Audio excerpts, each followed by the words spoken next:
Hi everyone, welcome to Dice on Ice. My name is Em, and tonight is the night of Strahd.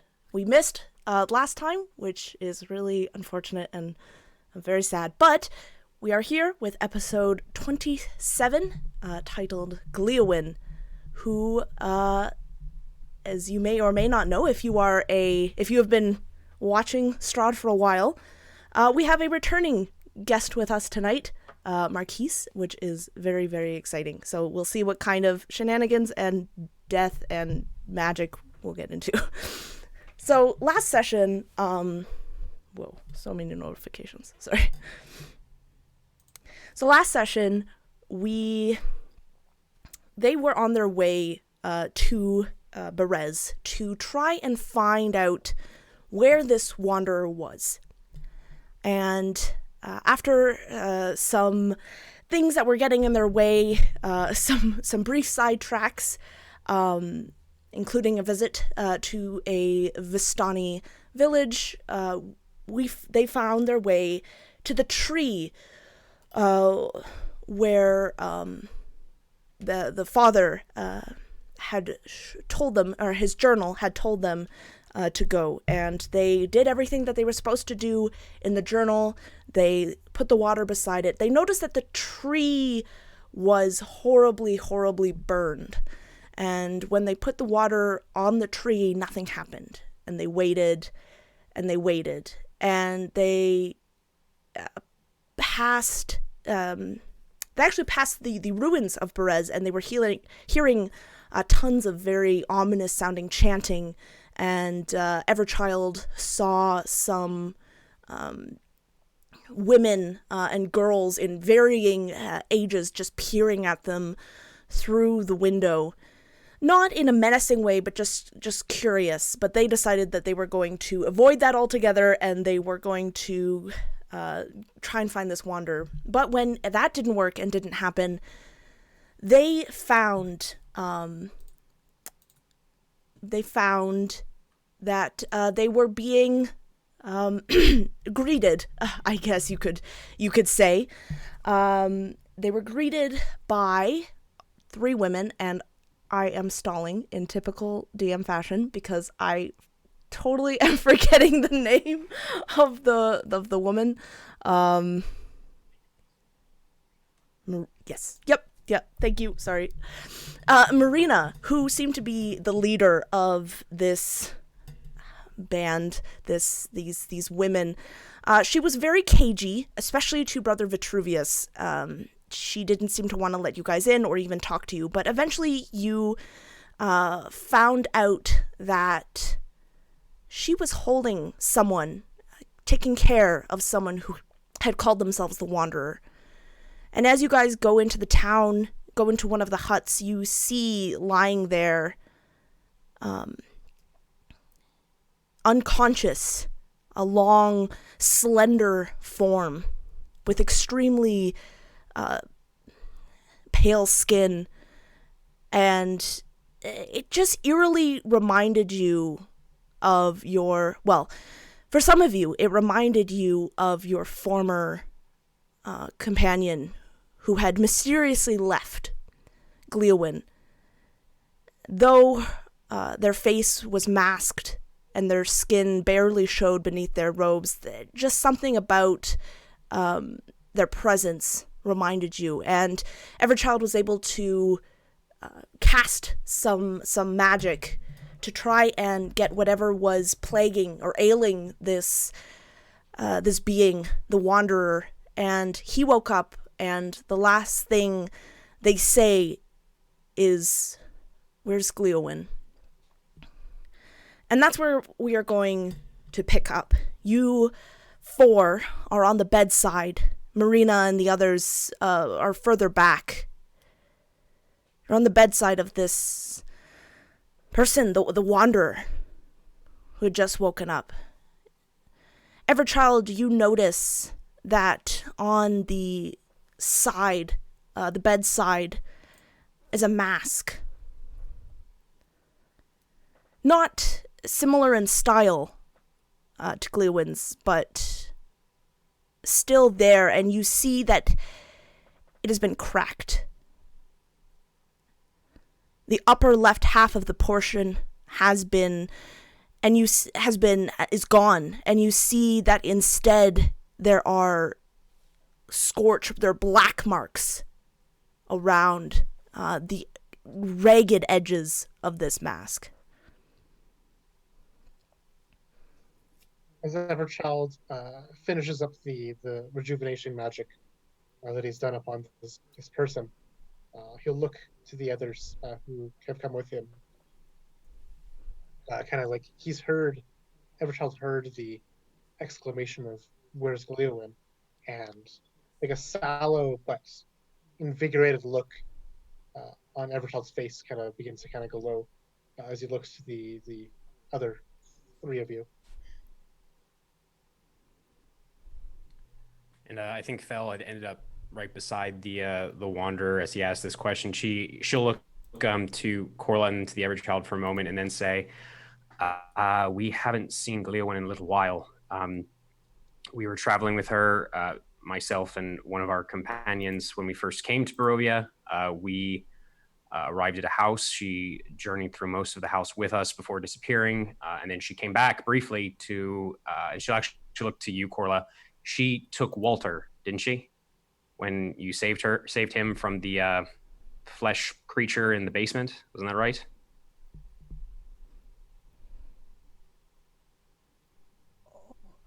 That was Gliowen? Mm-hmm. I think so. I'm like almost entirely certain that was her. But we haven't seen her since, I don't think. Corla is actually looking at you kind of lost because, and then she looks to Everchild. Who is this Gliowen? Everchild looks down at his simple clothes. He kind of pats around his chest pockets and kind of goes inside, underneath his jacket. And he pulls out a very long, thick raven feather, big, long like a quill. Kind of holds it as if it were like some kind of magical thingy raising in the air. Kind of just holds it up for you to see. Behold my feather kind of attitude.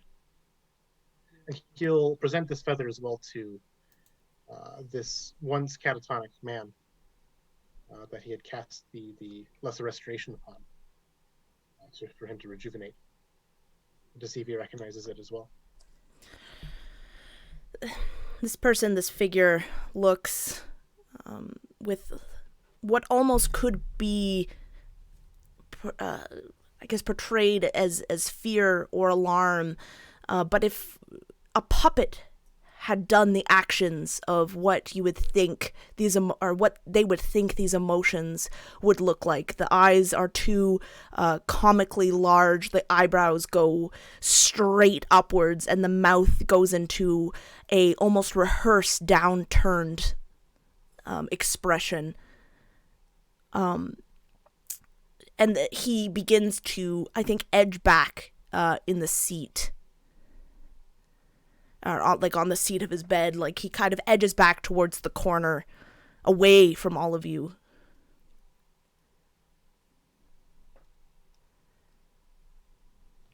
Is everything all right? We're not trying to hurt you. We've been trying to find you to see if you could help with a situation back in Vallaki.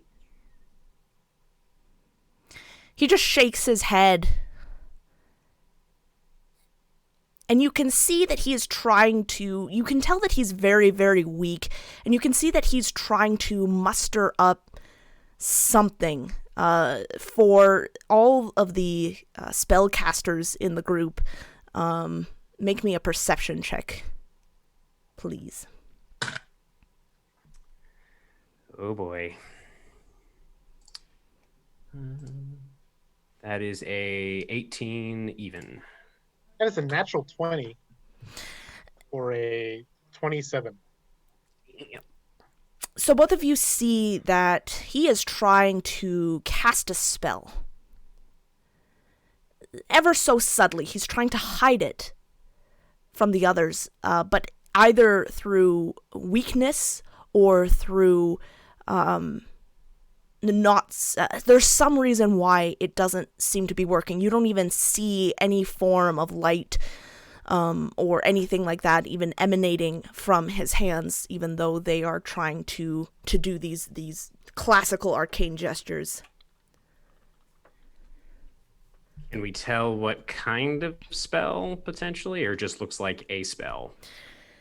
I would say it is, it's so, he's doing it, like, very exhaustedly, and his limbs seem to be so frozen. You can't even tell what it is. It's...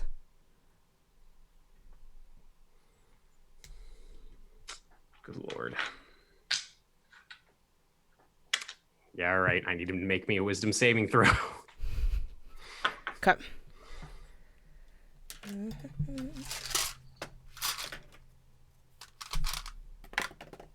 Oh, jeez. He fails miserably. Okay. So I imagine as Fella's sort of observing these kind of hesitant gestures he's making, these casting gestures he's making, maybe it's the frustration of the situation. Maybe it's everything that has happened so far. But she almost instinctively whips out the little length of Vistani tree branch, the wand, effectively, that Madame Ava gave her. She points it at this individual, and these rattling black iron chains just shoot out of the tip and cocoon this individual, leaving his face and mouth and feet visible. And she just kind of shakes her head and she says, "Listen, I'm not sure what you're trying to do, but as I said, we are not trying to hurt you, but we need your help. So what are you trying to say? Do you need time? Do you need food? Do you need rest? We'll give it to you, but you can't go anywhere. All right? We need your help. Vallaki needs your help." As you say this, we're going to switch perspectives quickly. Gliowen, you are standing under an old tree, a tree that has been charred beyond recognition that it ever was at one point alive. It just seems as though it is a midnight sculpture of a tree. And as you're standing there, you see a raven fly down onto a branch and look at you, how ravens do with their sidelong glances. Quick, furtive, but meaningful, at least to you. You are standing just outside of the ruins, where you know that inside of the hut is another one of your kind, though probably one that is no longer deserved to be called the same as you. You can sense that he has awoken.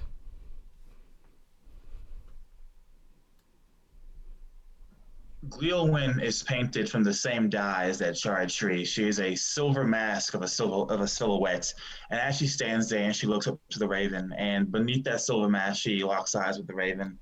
Something goes on in her head, some kind of process is computed, and then she will turn towards the hut, and gliding over the earth as if she herself were shadow, she will move into it to speak to this, not traitor, not exile, just another tragedy that needs to be dealt with.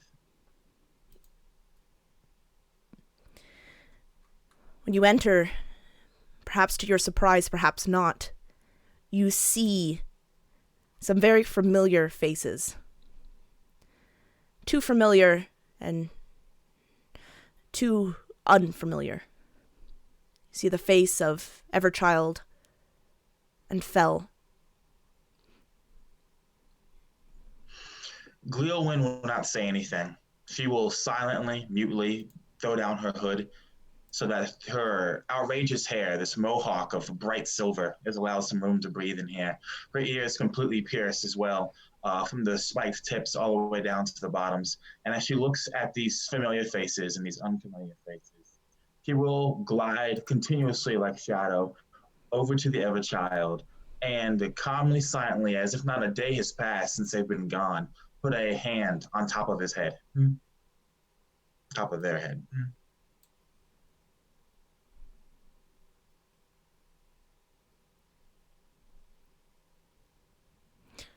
Everchild, you feel a hand upon your head.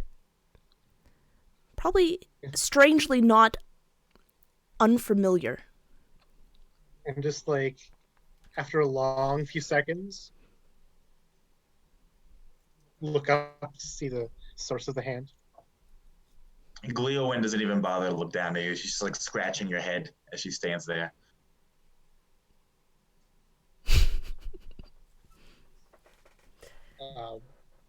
And Everchild looks very concerned and confused, and kind of like looks down again, and looks back up to see, you're not just a phantom. And looks at the faces of the others. And then we'll go and like just give your leg a big hug. As you hug her, her hand will move to the back of your head, kind of like gripping you a little closer. And then she will say, looking not at any of you, but at this elf called the Wanderer, she will state out loud, "You are very hard to find sometimes, Eden."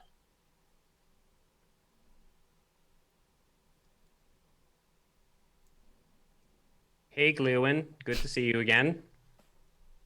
She doesn't say a word, but you feel as if her head kind of slightly turns towards you, and affirmation, that's all you get. Yep, that's about the size of it. So, not going to question that at all.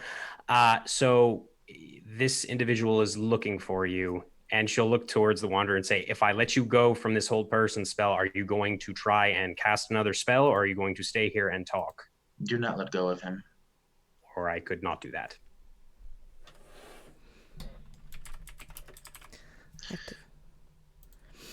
He looks panicked now.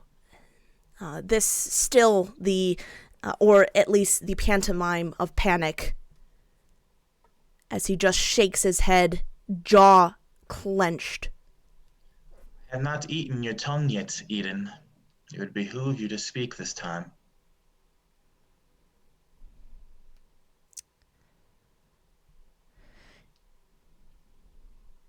He begins to open his mouth and then shuts it again, and you can hear the teeth, like just that sound of teeth on teeth as his mouth closes violently again. No, you hear through his gritted teeth. Fel, how long can you keep this? And then she like motions with like her head, her chin up to the holds person spell you've got. About a minute. He can continue trying to resist its effects, though. Yes. Yeah. I think about this time he'd probably have to make another save. Wisdom save. Wiz? Yep.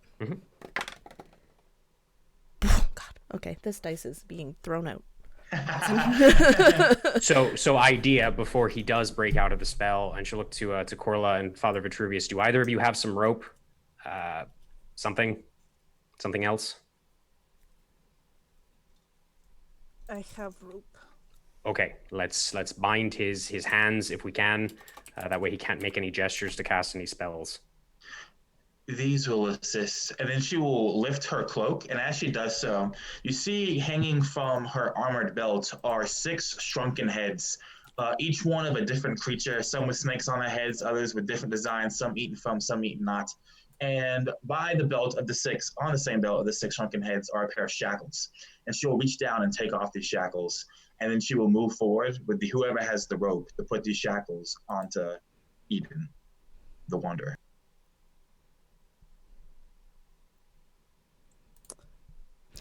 You'll be able to do so as he failed that, so he just looks at you.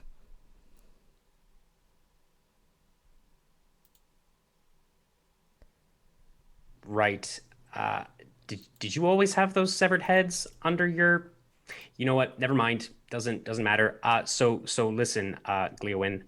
We have reason to believe this individual might be able to help us get Eli and another one of our friends and potentially some other people out of an eldritch tapestry that is trying to potentially consume an entire city's worth of people. So I don't know if you could help with that, but if you I'm could, aware. it'd be great. However, this tapestry I must take and return back to my queen. Can you get some people out of it before you take the tapestry back to your queen? She will pause for a moment, and then she will look to the window. And outside of the window, you can see perched on the branch is a raven. And she will look at that raven for a moment, and then back at you, Fel, and say, "I am unsure." So it would mean a great deal to me personally, and I'm sure to, and she'll gesture to Corla, and potentially even Father Vitruvius here, if you could try. And we will help in whatever way we can. That's why we're here. Father Vitruvius will step forward, sort of having just, and for your benefit, Marquis, Father Vitruvius is a much older monk, deeply wrinkled, bearded, leans a bit on what appears to be a quarterstaff, but you see the very deep, sunken eyes of sleeplessness and the price paid guarding the tapestry. And he steps forward and just looks at you and says, "You mean to tell me that you will come, you have come, to take this tapestry away from us? This person who foisted it upon us so long ago, who so many of my brothers in the former Father Lucian gave their lives to protect it. You would just like that come and take it?" It was forced upon you, you say. That means it once belonged to somebody else, and I have come to return it back to that somebody else. And you are prepared for the cost that comes with guarding this tapestry? There is no guarding to be done.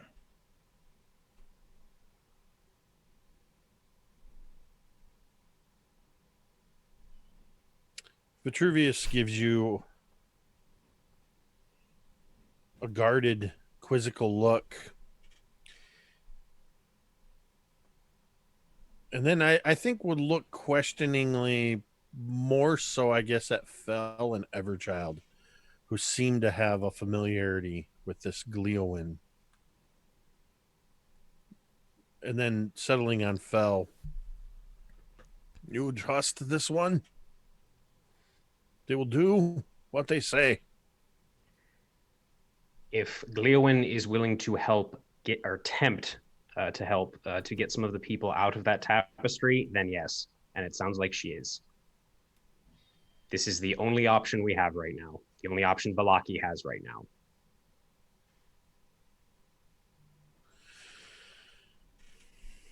What of him? And Corla would be pointing towards the Wanderer. I must speak with him. Vitruvius seems satisfied with Fel's response more so than anything else.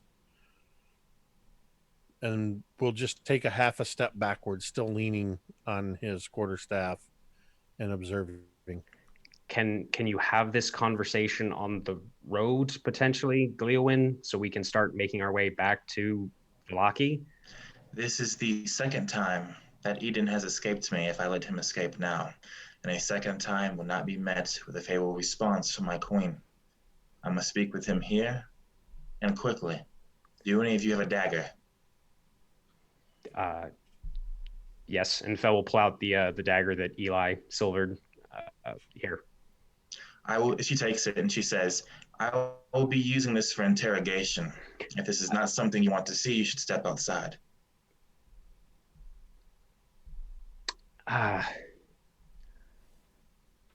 Right, and she will actually turn on her heel and walk out of the building. I have a question. Quickly, how did you tie up? Now you know. His name is Eden. How did you tie him up? Rope and shackles. Legs, arms, the whole works. We done hog-tied him. Yeah, she's not playing games. The first time she was playing games. This time she was playing no games with Eden. So,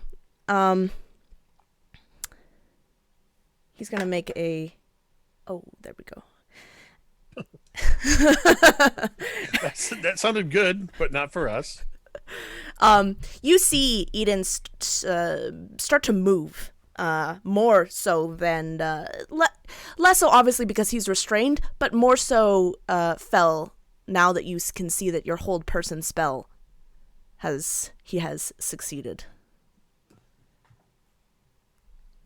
Yeah, no, that's fine. I imagine as she was turning to leave, she probably would have ended the spell anyway, since I imagine she would have waited until he was tied up. Okay. Then with that, you see that Eden disappears in a burst of raven feathers that that kind of float lazily down to the ground in place of where he was. Knowing that the only place they could have jumped through would be through the window, Gliowen will turn her head towards the window and whip out her right arm. And as she does so, a spiked length of chain will go flying from her cloak, smash through the window, and then she's going to go running through that broken open window. How about the rest of you? Do you follow? Since Everchild has not let go of Gliowen's leg yet. No, I'm kidding. I'm kidding. Everchild will look at this swift motion that Gliowen's done and try to jump up to look through the window. He definitely wants to follow. It appears. All right, Everchild, you see that Gliowen was correct. That Eden had moved just as far as his line of sight could see, and he is still tied up, but now kind of on the grass, beginning to roll. And you can also see what looks to be a heat beginning to form around his hands. Yeah, he will immediately kind of after kind of hopping up to kind of see out the window, he'll run out the room to get outside. How about the rest of you? Orla was turning to follow after Fel, kind of completely at loss what is happening right here, right now. So when all that kerfuffle happens kind of behind her, she would just kind of turn to Fel, questioning. And I imagine, Corla, as you turn to look at her, you see this pale face has gone several shades paler, and there's this look of confusion, of frustration, and then this slowly mounting anger until it gets to the point where I imagine you've probably never seen her so furious before. It's like everything that's happened up to this point is just hitting her all at once. And she looks at you, her eyes flood with blackness, and then she actually almost seems to instinctively reach back towards her shadow, which starts to change. Her shadow starts to almost contract, and it starts to form this large four-legged, it almost looks like a dog, this shadowy dog with these fiery teal-colored eyes and these fangs of blue fire, and it just charges out the front door. And she seems a little confused by this, but then without thinking about it, she just runs outside as well, as she is going to burn 3 sorcery points to summon her Hound of Ill Omen for the very first time. Ooh. And is it Eden? Eden. Is that correct? Eden. Okay, Eden is its target, meaning that the Hound always knows where the target is. Perfect. So as Gliowen, you... Oh, sorry, Brother Vitruvius, what are you doing? Seeing everything sort of burst out and having a vested interest in the interrogation of this wanderer, Father Vitruvius is going to, despite his apparent old age, is going to bonus action dash using a key point to Step of the Wind, vaulting through the window and rushing up to where this Eden is, and presumably everybody else is converging, and is going to make a non-lethal stunning strike with the butt end of the quarterstaff in an attempt to, just to stun the individual. And that's a critical hit. It's non-lethal. But it's a critical hit. Just go make them bite the curb. So I don't know how you want to do that. I mean, the plan was to just run up there. Maybe it's a little bit of a Fezzik jog his memory, and I jog it a little too hard. But my intent was not to kill him, it was just to stop him from moving. Yeah, I mean, you can roll damage if you want, but he was already very injured when you found him, so you can. Can I do something instead, since it's a critical and it was a non-lethal attempt? Mm-hmm. Instead of doing any kind of specific damage to him, and kind of just seeing that everybody's intent on getting him, he's at this point he's just bound around the hands, right? Oh, he's bound. Or he was wrapped up. Yeah, you said he was wrapped up. Yep. Though you can see the shackles around him were beginning to burn hot. So then I would still like to stun him with the butt end of the spear and or this quarter staff, and at the same time activate that spear tip that flips out and just sort of and just bring it down right where through the chains in the shackle, pinning his hands to the ground. And I don't know if that's going to stop him. It doesn't have any ability to stop a spell from being cast, but hopefully the stunning strike, which I gotta check real quick because I think it's a con saving throw, but if he's like knocked out from it, he gets a con save. He does get a con save for the stunning strike. Okay. God, yeah. No. I was just say it's a DC 13. Yep. No.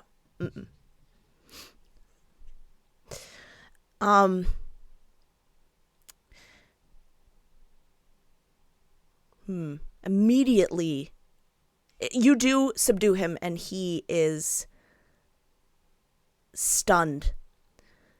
Though, sorry, I am looking at what stunned is.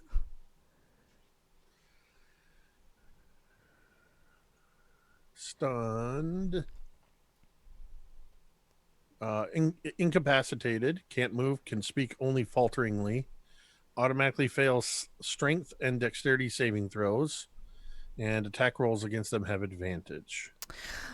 Brother Vitruvius, I need you, for me, please, to make a...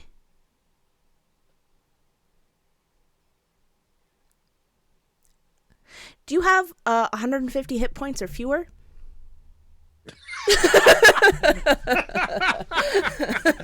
So we're what, level 6? Yeah. Just curious. Yes, I have a lot less than 150 hit points. So this is the kind of game I've come back to. Right. So, Brother Vitruvius, as soon as you land a stunning blow, you feel yourself become almost rigid, and your muscles and your arms don't seem to be working as you are incapacitated.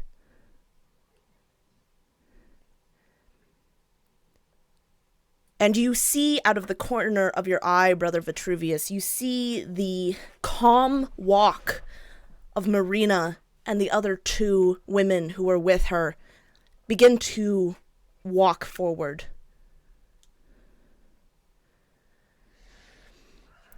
I suppose that is what I get for trusting a priest.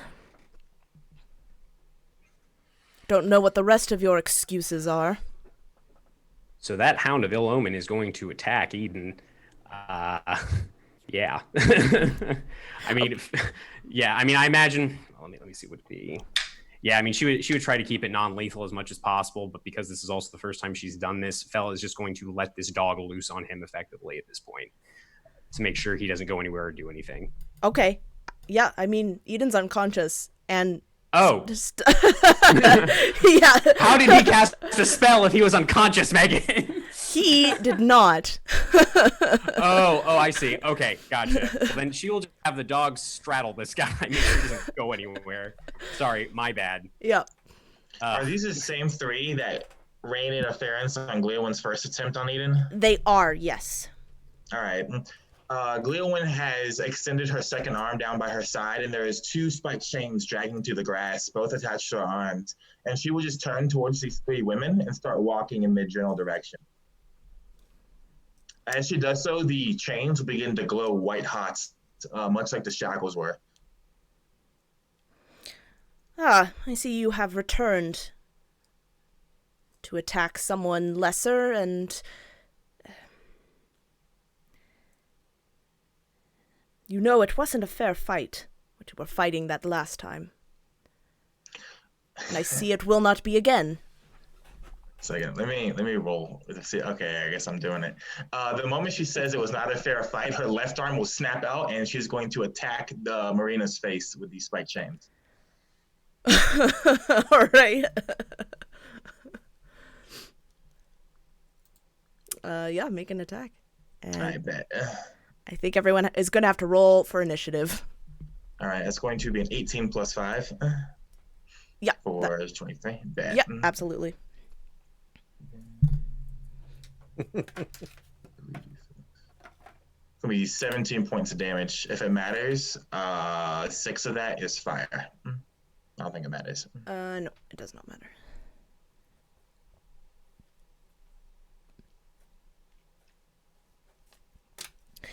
You see, as you lash out, this woman turns her head as if she had just been slapped, and you can see the burn marks across her face, and very, very quickly the skin begins to knit itself back together as she looks back slowly towards you, Gliowen, and the others.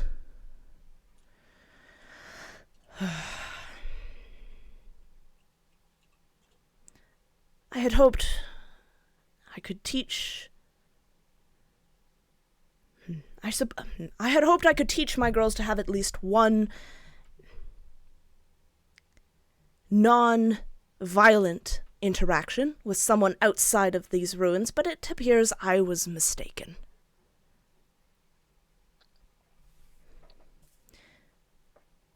And she nods to the other two, and they leave, if everyone lets them.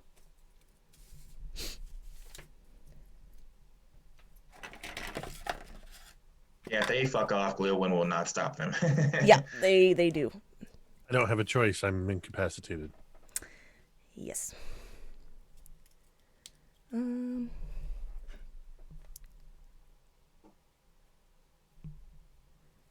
All right. Brother Vitruvius. You can make a Constitution saving throw.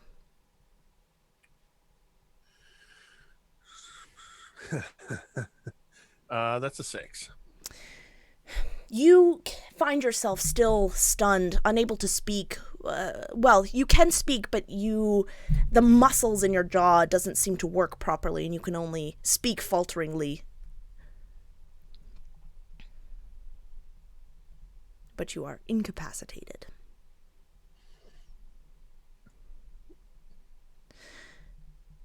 All right. Do you say anything, Vitruvius? I mean, no. There's not really anything I could say. All right. Fel. Yeah, so I imagine between the rage that was involved with summoning this hound and everything else that's happened, Fel is definitely struggling to kind of control herself in this situation. But I would say, especially seeing Gliowen just like lash out at Marina, she just kind of managed to gain a measure of calm. It's just like, all right, we need to just what is happening right now? What is going on? This individual, and she'll point to the Wanderer, which has the Hound of Ill Omen kind of on top of him. This individual tried to cast some kind of spell. Obviously, we're here for him. Why are you, Gliowen? What are you doing? What is going on? The witch has been trying to kill me for trying to take back my property. Okay, can you explain that a bit more? If you want the tapestry removed and your friends back, I will need this boy, Eden, and I will need her to not interfere. Okay, Marina, why are you interfering? Because we're good to leave if you're good to let us leave. We will not let you leave with this poor soul tied and bound. He tried to cast a spell which could harm your community or harm us. But you see that he didn't cast a spell when he could have. Instead, he chose to run. I mean, I don't know, and she'll look over at Brother Vitruvius. That looks like a spell to me. I don't, maybe I'm crazy, but that looks like a spell to me. Choosing to run is not violence against others. True, but we need him to solve the situation in Vallaki, which we told you about. I do not see how that is my issue, like I said before.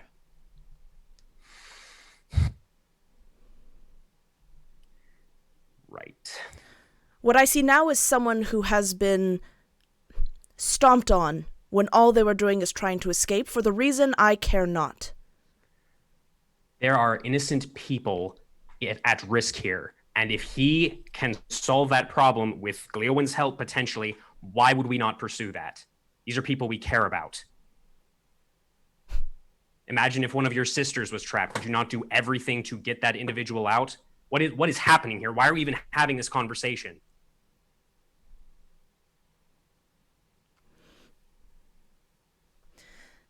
If you can command this child to stop tantruming,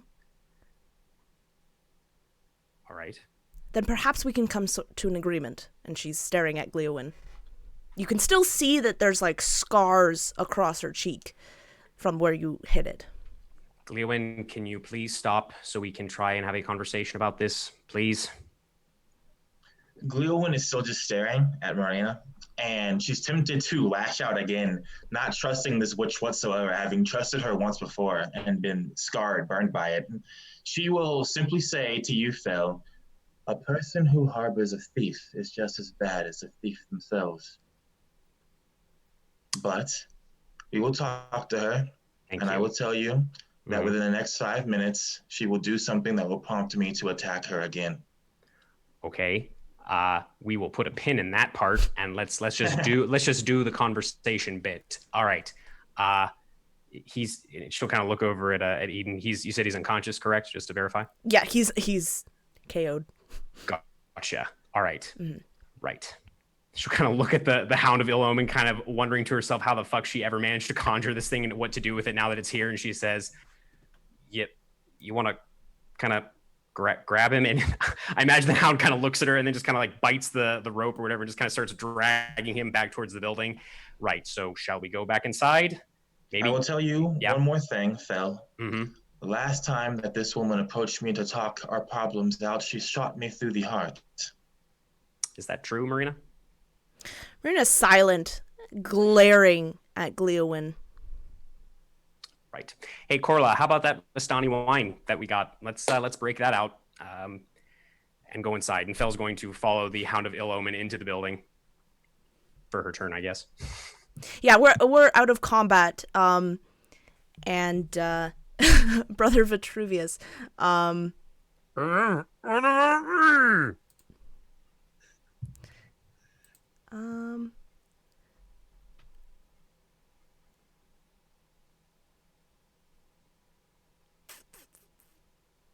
Corla, while you're getting the wine, grab Father Vitruvius, I guess. I'm just reading. I have a question. If you cast a spell, can you like undo it? Yeah. Usually you can. It depends on the spell. Well, and the thing is oh well, that's right because it's Marina. Yeah, it does depend on the spell. Jake's right. Okay. Well, for transparity's sake, and I don't know, I'm dumb. It's power word stun. Could she just, I don't know, stop it? I mean, I Because think it's not you can, concentration though. So. I'm looking at it now, but Yeah. I'm pretty sure you can. Yeah, Okay. I think so. Okay, I wasn't sure. Thank you. Yeah, no, you're good. I think it's true of most spells. Honestly, is you can just cancel the effect if you want to. Okay. So yeah, you see Marina just snap her fingers, and immediately, Father Vitruvius, you can feel your muscles begin to work again. Your jaw does not feel like it's clenched anymore, and you once again have control over your body.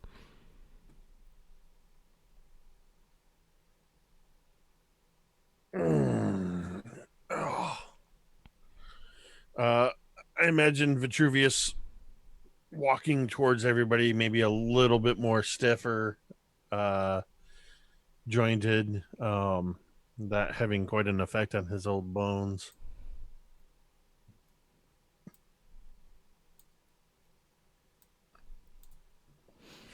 When My arthritis. when Vitruvius is free, Gliowen's going to walk over to Eden, and as she does so, she will lift up the bottom of her mask and then slip something into her mouth.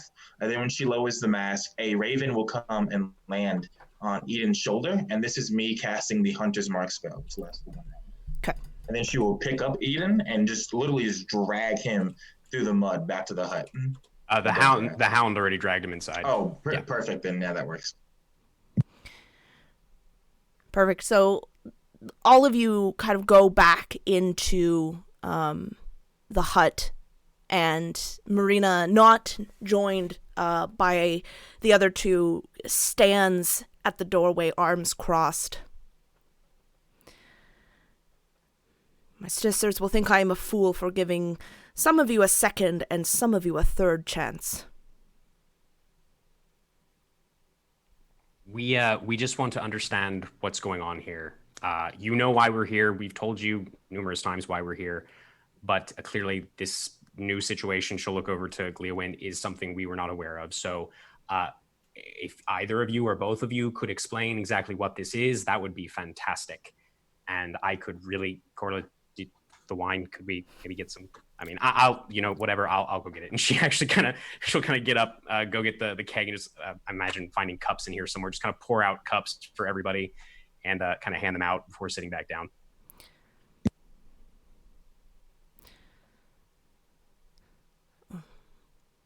These two were attacking each other.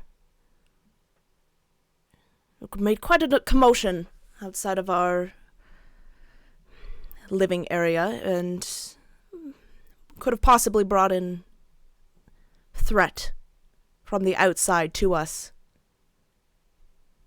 We went out to investigate, and we saw them.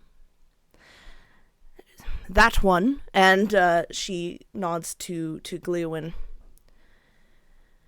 was clearly the aggressor, and the other was trying to escape.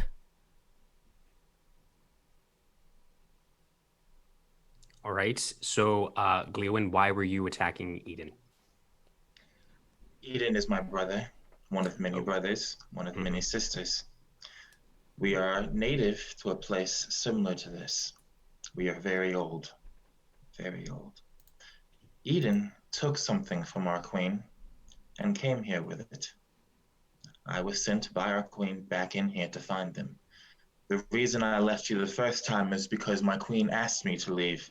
And so I left, and I talked with her, and she sent me back to find Eden. Okay.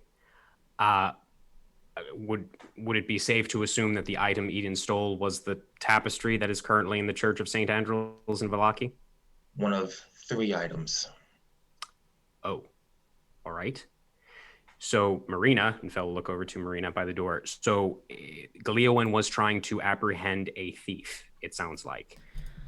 And admittedly, a fight between the two of them, I imagine it could cause a great deal of destruction. So I'm not surprised that you intervened to try and protect your sisters. At the same time, we are offering a chance to remove both of those problems from your community, and we will never come back and never bother you again. So that kind of solves your problem, right? Just gonna take a little drink of wine.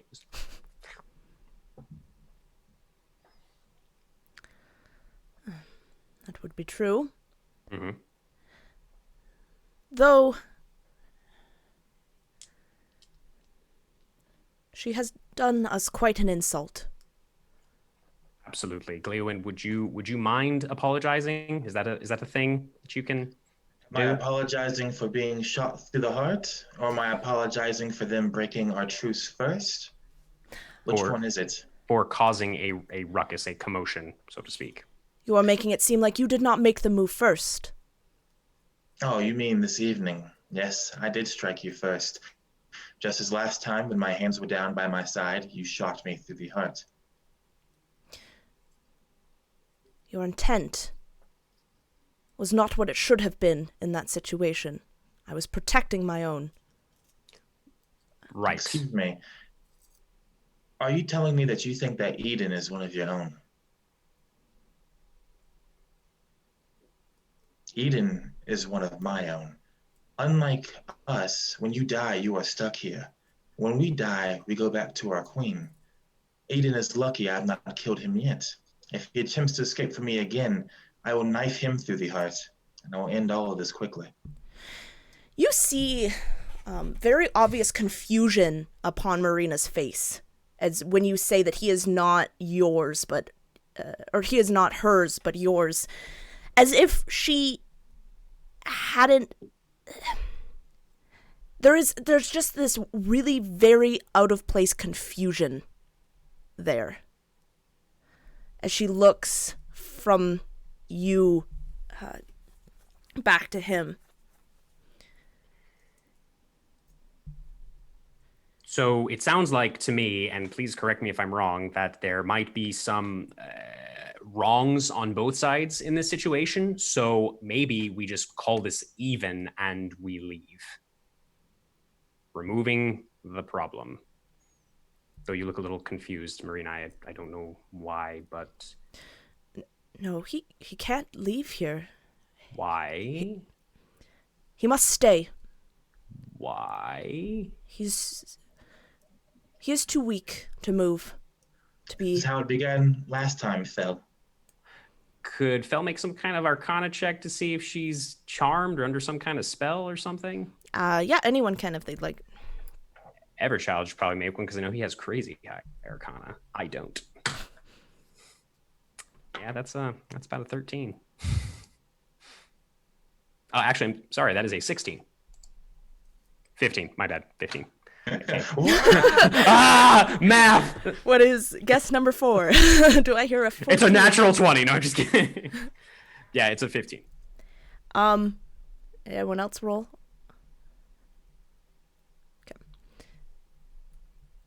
Okay. You cannot tell, Phil, whether she is or is not charmed. All right. So, Everchild, do you have some? Could you cast another spell similar to the one you cast on Eden a few moments ago, when you woke him up? Can you do that again? And he points at Everchild points at Eden. No, not on him. On so Marina, if you will allow me, this. Well, you meant the Everchild before, obviously. The Everchild is, as you may have noticed, very talented at lifting malevolent mystical effects. Let's say you look very confused, and I think you might potentially, though I'm not sure, be under some sort of mystical befuddlement, for lack of a better way to phrase it. if you would allow the Everchild to cast this harmless spell on you, if it doesn't work, then obviously there's something else going on. But if it does, it might alleviate this confusion. Absolutely not. Right. No, I figured you were going to say that. So again, it would benefit your, oh man, she's going to take another drink from her cup. It would benefit your community if you were to let this happen. The Everchild is, she kind of looks at him for a moment. The Everchild is a good person, a devout cleric of the Morning Lord. I know that probably actually is not a great thing, but he means you no ill, and we don't either. I will allow you to speak with him here. That is fine. All right. So Gliowen, can you do potentially what you're going to do without him? Back in Vallaki, I mean, not here. I nearly need to talk to him here. Okay, fine. And then could Marina stay and witness this as well? If you want, Marina, it's up to you. I'm fine with that personally, but Gliowen, is that all right with you? So long as this human does not interfere with my questioning process. Is that acceptable? Marina just nods. All right. She kind of looks to the hound again. I'm going to, mostly because I don't know how to make it go away, I'm just going to leave that here as well, and I'm going to go outside. Are we good? Is everyone good? Father Vitruvius, Everchild, Corla?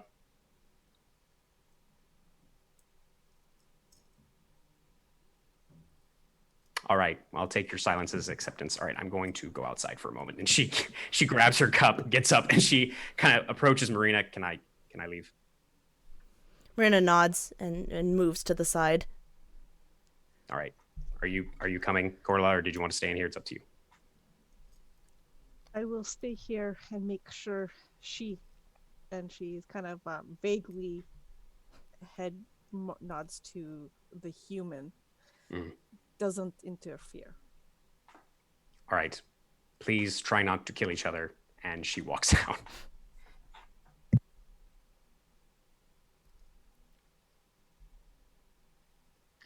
Well then, if you're going to behave this time, Gliowen will stand up, take off her cloak, revealing that she is wearing this suit of exotically looking, no culture you've quite seen it from, dark armor studded.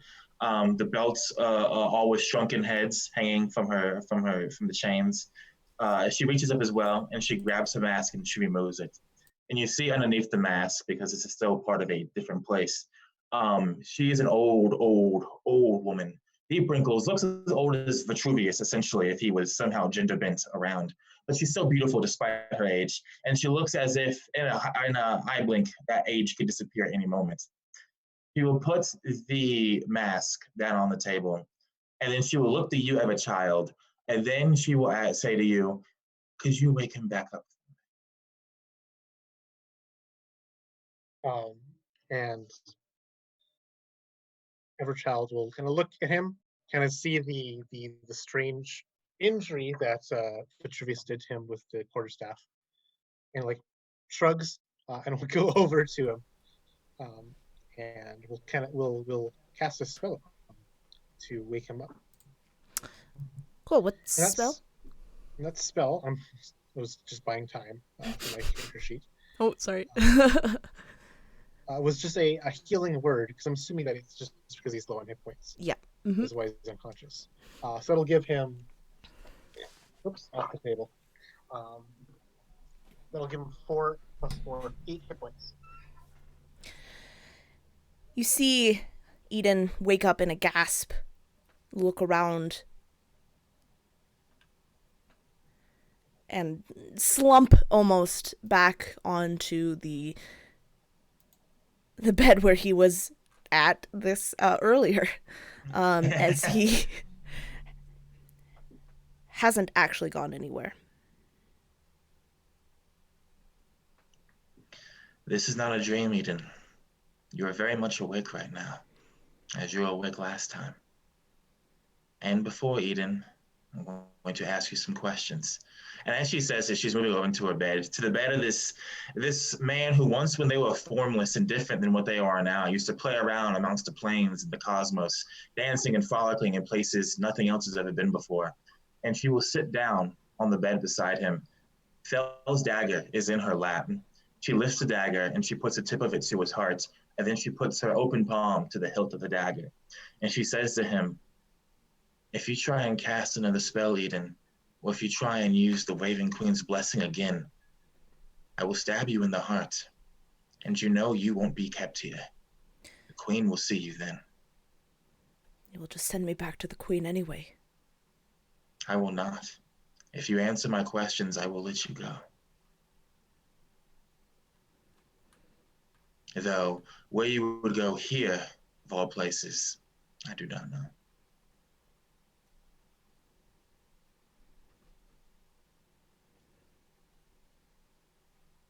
He looks down for a while to the left, to the right, just as if he's thinking.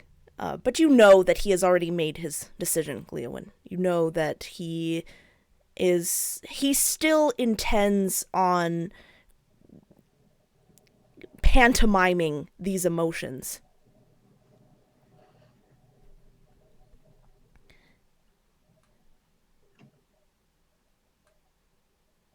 You don't need to keep that face on, Eden.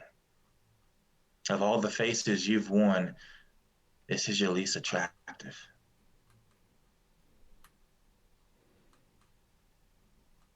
He smiles and then frowns as he doesn't know which emotion to show as a response to this.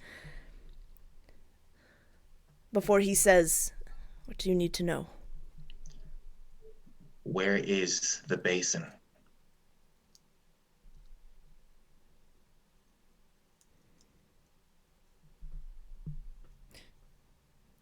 The basin is in the arms for whom it was intended for. Gliowen will let out a long and low sigh, and then she will ask, why did you give it to him?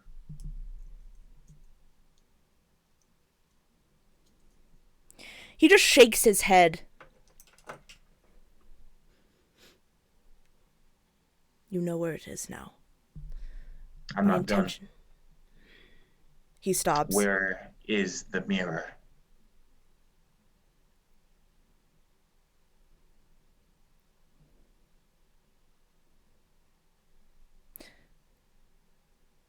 I sold it to a Vistani merchant. Corla would like to do an insight check as she's listening to this conversation. Absolutely. And Jason's like, yeah, that's a smart move. And just FYI, Megan, the hound lasts for 10 minutes. So after 10 minutes, it's going to go. So just, you can narrate whenever that happens. Perfect. Otherwise, it's just going to stay by him. And if he tries to do anything, it's probably going to attack him. Mm-hmm. I'll let Corla do her insight before I continue. So I rolled terribly, but I have the nice ability that doesn't matter what I roll, if it's under 7, it becomes an 8. So I have an insight of 16. What would you like to look? What are you looking for? I am specifically looking for whether he is lying about selling it to the Vistani. He is not telling a lie about selling it to the Vistani. Okay.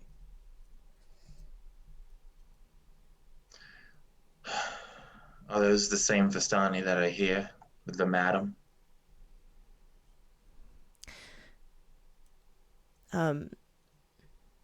Eden just nods matter-of-factly now. You see that the mask beginning to fall. Why did you give the tapestry to the people in that town?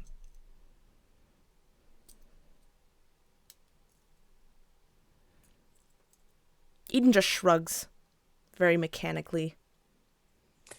Corla would like to do another insight on that one. Mm-hmm. Okay, that'll be a 17. Are you... trying to see if he's lying about not knowing? Or Yeah, because the question was specifically why did you give the tapestry to the people? And so I want his shrug. I want to kind of tell if the shrug is, I don't know why I gave it to them, or more of the, I'm covering for I didn't actually give it to them. It's definitely not an I don't know shrug. He knows, very much so. It is very much a almost like when a child does that, like a shrug, meaning just to show I guess the show the existence of power that they still have over this information. Okay, cool. Corla won't at this moment say anything to Gliowen. Just let her continue. If you had just waited, Eden, she would have let you done it. You got impatient. You got sloppy. And now you're still treating me as if we were just merely 1,000 or 2,000 years old. Look me in my face, Eden.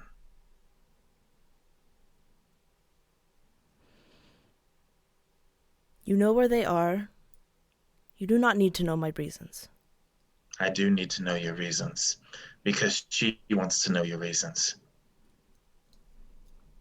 It is kinder if you tell me than if I let her pick you apart. Then do so.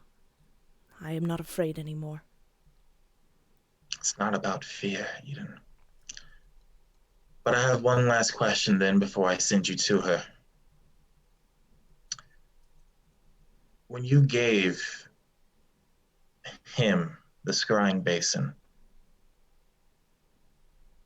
did you have any intentions for that, or will you keep that a secret too?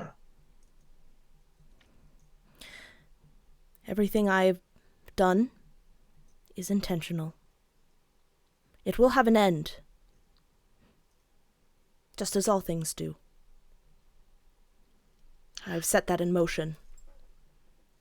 If you wanted to kill Strahd, there were many other ways to do it.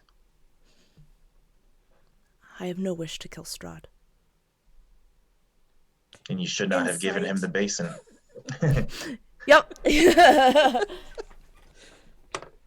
Oh, dang! This dice is rolling terribly, but that's 16. He's not. Are you?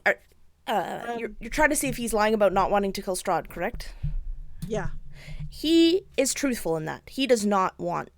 He seems to be like he's telling the truth. He does not want to kill Strahd. That is not his intention. His direct intention, anyway, of giving the basin. He looks back at Gliowen.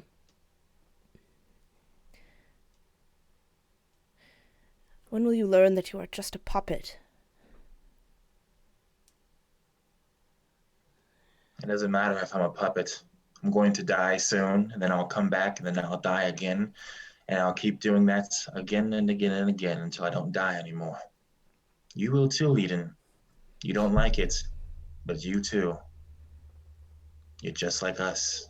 We Shadar-kai don't change. And what if that is also a lie? If it is, I'll find out one day in the future from her myself, when she remembers what she's learned and what she's forgotten. Eden just shakes his head.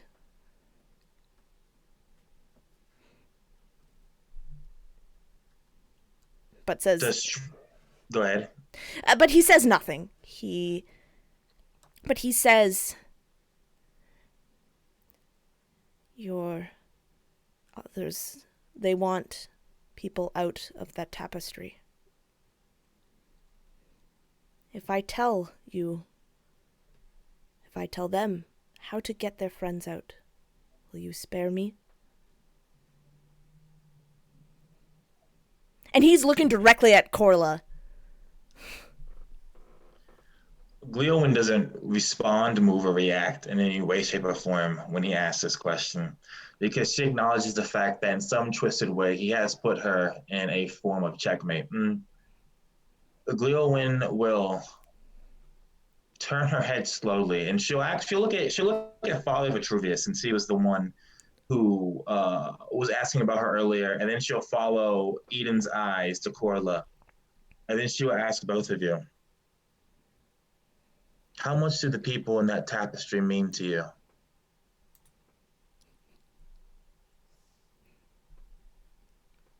Everything.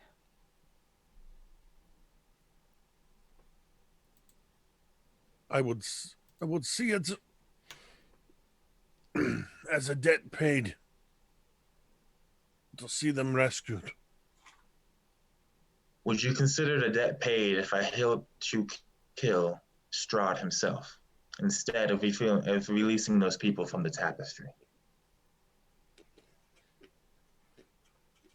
You leave them in tapestry and you kill Strahd. That's the choice we are making here? You are Yes. suggesting these are mutually exclusive options. No. I do not like that. How would you help to kill the devil Strahd at the cost of them? One of the people inside of that tapestry and two of your comrades, the sorcerer and the halfling, the Everchild, are not from this world, and they cannot leave here easily. In order for them to leave, eventually Strahd will need to be killed. I would help them kill Strahd, because eventually Strahd will try to kill them, or they will try to kill Strahd. So we are to just give up our people that are already in tapestry? For some maybe help later? The help could be more consistent if needed.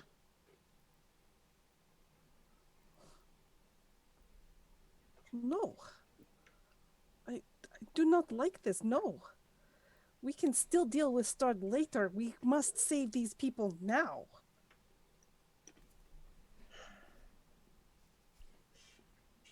Hold on, I have to check something.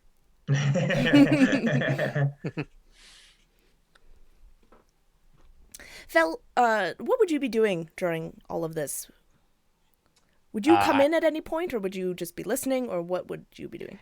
I guess it depends on how thick the door is, because I imagine she's just like sitting outside, maybe leaning up against the building, just kind of drinking this cup of wine dry. Maybe if the cask is still outside, refilling it, because at this point she's just so confused and just sort of quasi shattered by everything that's happened that she's just like, I'm just going to sit here and drink for a hot minute. It depends on how loud they get, effectively. Yeah. Make me a perception check. We'll see if you can hear it. I shall. Man, this dice is on fire tonight. That is a 19. Then yes. You're going to want to hear what. Then you're going to want to hear this. Oh no.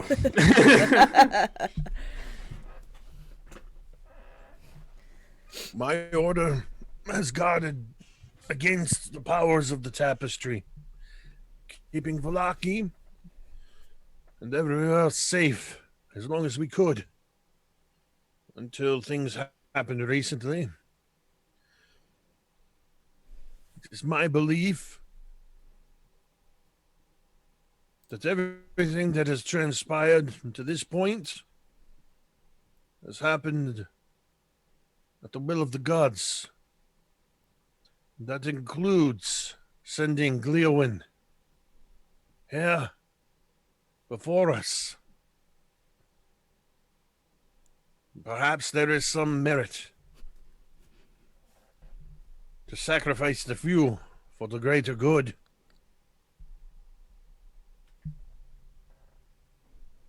No, I will not accept that.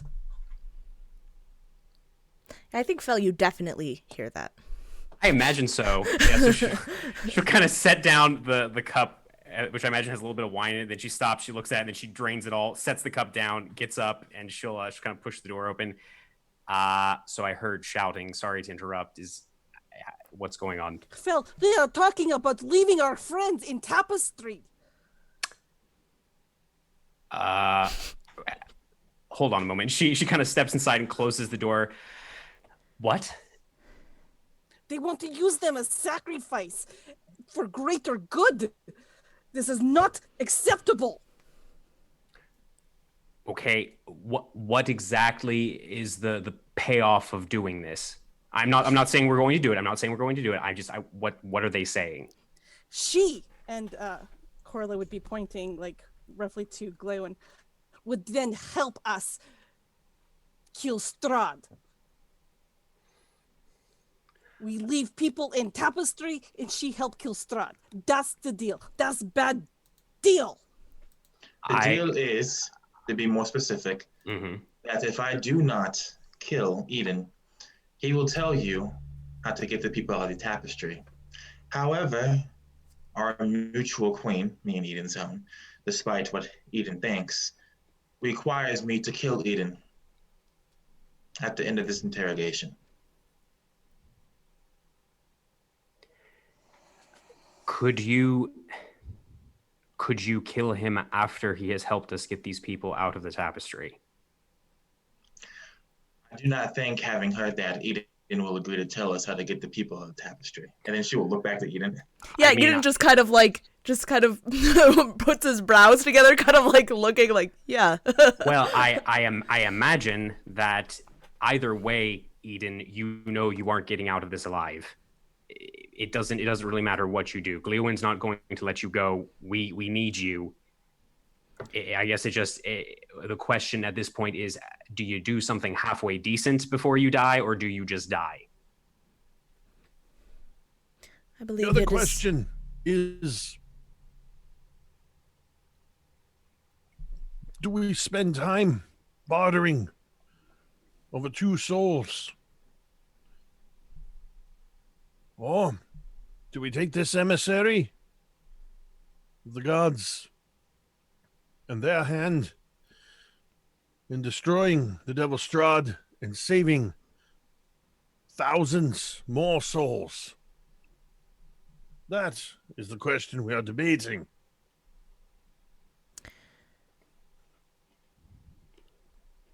I believe that the question, and Eden speaks quite calmly. You can see that, yeah, these weird pantomimes and these weird inflections of emotion are slowly disappearing, and he sounds more and more like Gliowen. And Gliowen, you know, it's because, you know, the emotions for him are getting a bit too complicated for him to be able to pantomime so well, so he's just reverting back. And he just... It is dependent on how much you care for your friends. It is also not 2 souls, but it is all the souls within the tapestry. We should get them out of there. Thank you. Someone who sees reason. Eden, you do know that if I fail to kill you, not only are you putting me in a position that will be uncomfortable for a while, eventually another one of us will come to kill you. Eden nods. I still have work to do.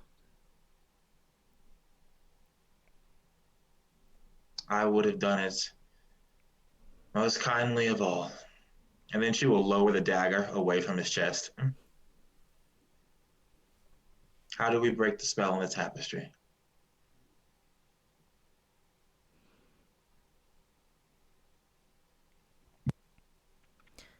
Untie me first. We're not doing these games, Eden. Untie him, and then she'll look at the hound. Would it still be there, Megan? Yeah, yep. All right, she'll look at the hound and say, if he does anything, attack him. Not to kill, but to wound. Untie him. I think Carla was already moving towards Eden to do just that. I imagine these blue fiery eyes just kind of lock on the other Shatterkai, not Gliowen, the other one, Eden. And as you begin to untie him, that is where we're going to take a break. So thanks everyone for watching. Thank you to my players, and we'll see you in a few minutes. Lucifer.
All right. We have returned. So you have now untied Eden. And he looks very injured. He is, even as you untie him and he's able to stand on his own, he slumps down, unable to really move.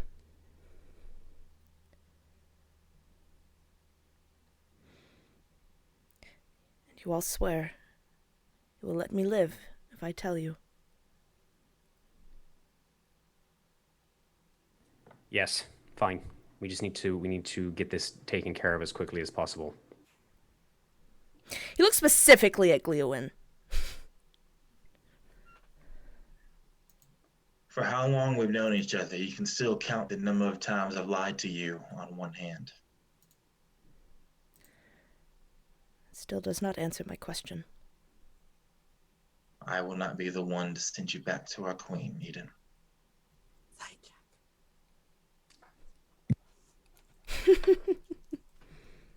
That's a 22. And Gliowen is very sad, but she is telling the truth. Okay. Eden nods. In order to get everyone out, let's start with what the tapestry is. It is a prison. A prison meant for someone in particular. A very powerful necromancer by the name of Zadra. It houses him.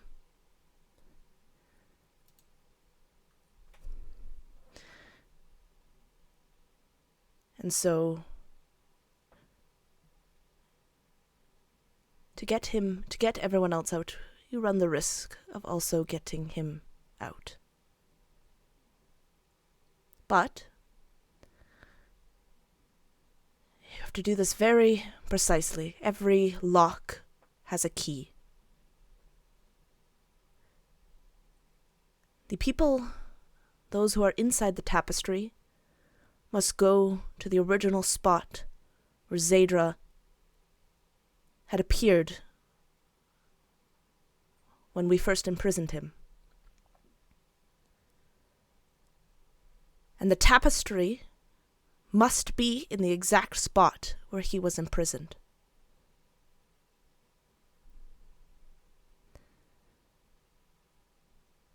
Then, someone must open the tapestry and open it long enough for the others to escape. A door that is open with a key that is now unlocked.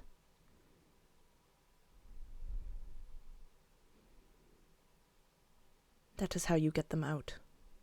He says, just very simply, very straightforwardly, looking at each of you. You have made my job very difficult, Eden.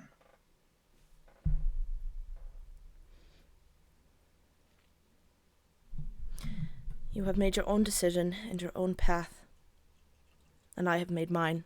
I have done nothing to you intentionally, Gliowen.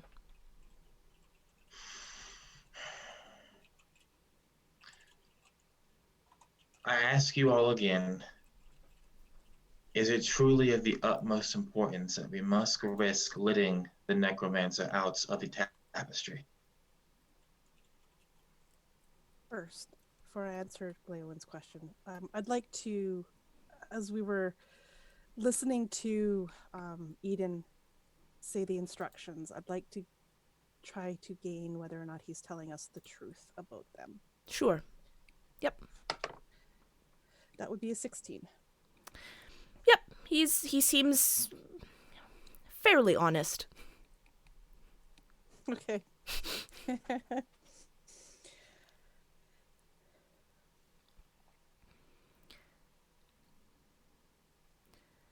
Yes. There is a chance that the necromancer may not get out. If he does not know that the door is opening and has been unlocked, and everyone gets out before he gets there, he will be trapped. But he will know when the door is opened and the key is put in the lock. Where exactly is it that we need to take the tapestry? Zadra was captured just outside of a I need a city name or a town name. Somewhere that is northern, I would say. Northish. The brewery. What? there's a name for it, but I'm trying to remember the name. I just drew a blank. How about Ackenborg? Sounds very northern, very Ackenborg. German. Ackenborg. Ackenborg. Ackenborg. It's where we traps the necromancer, yeah.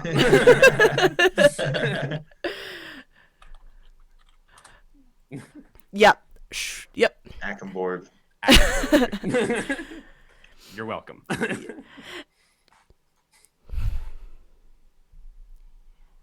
It is north. North of...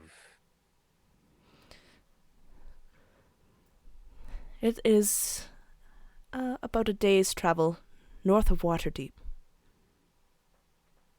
Wait a moment. So we can't do this until we leave Barovia. You cannot. Mm-hmm. There are those who can leave Barovia. Will the tapestry come with me when I leave Barovia with it? If you can convince her to put you there. So wait, let me just make sure I understand this. So when this tapestry is taken to Ackenborg, when the people in the tapestry go to the right place, and the tapestry is opened, will they be back in Faerun or on Faerun, or will they be back in Barovia? I don't know. That's a problem. You don't know where they're going to come out. They could come out anywhere. He nods. Are your friends not from Faerun? That's not my concern. My concern is they could come out in the middle of an active volcano. They could come out in the middle of an ocean. We don't know. We could be killing them. I can ask my queen, who created the tapestry, where they will come out from upon my death and my visitation of her. If the answer is not suitable and it would kill them, then I will hold off on doing so, that is, getting them out of the tapestry, until you have gotten out of Barovia. You have great faith, Gliowen, that you can convince your queen to give you the tapestry. I do not have great faith.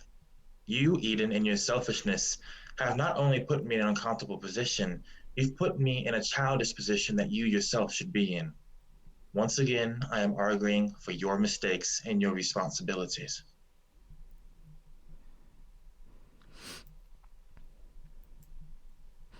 They aren't mistakes. They are mistakes. Now then, Fel, I understand that we had not seen each other in a long time. True. And the times that we did see each other were very short spent. However, the Ever-Child does know me somewhat. I will let the Ever-Child speak on my behalf if the Ever-Child wishes, for they cannot normally speak. I got that. I will let the Ever-Child vouch that I will keep my word, and that if I am able to get the tapestry, I will do my best to convince my queen to let me keep it temporarily for the purposes of getting out the people inside of it. Fel will look to you, Everchild. As does Everchild. Corla.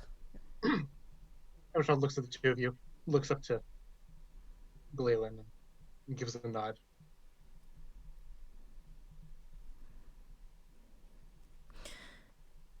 I would suggest that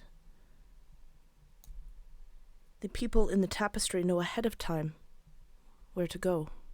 Of course, I'm not an amateur like you, Eden. How can we go about contacting them, and where do the people in the tapestry need to be? They need to be in the spot where Zadra first appeared in the tapestry. I know Which not is where? where that is. Great. The tapestry is blocked off from any other contact other than the bodies and the souls that are absorbed into it. Is this something that the people in the tapestry could find out? Where Zadra first appeared? Eden just shrugs.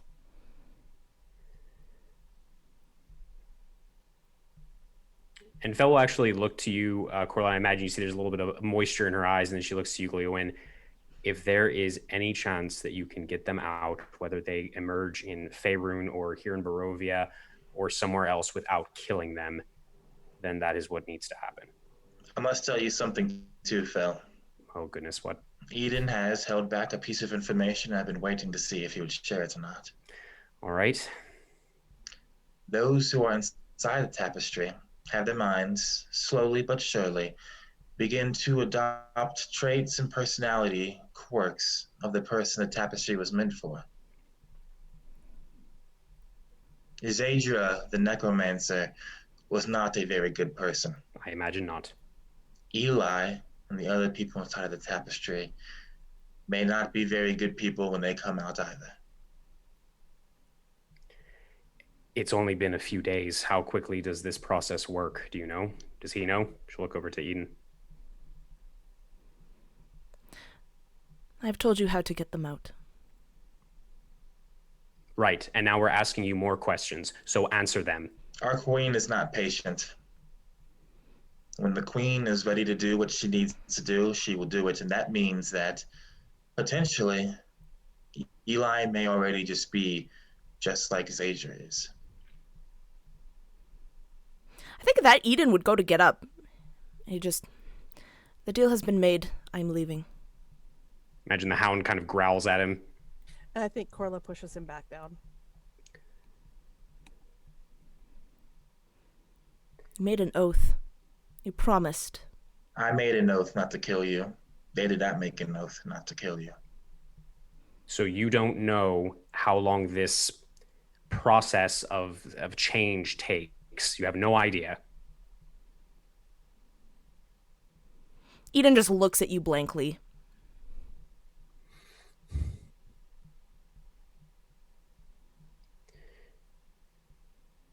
If you can answer that question, then you can leave. Answer the question. How long does it take?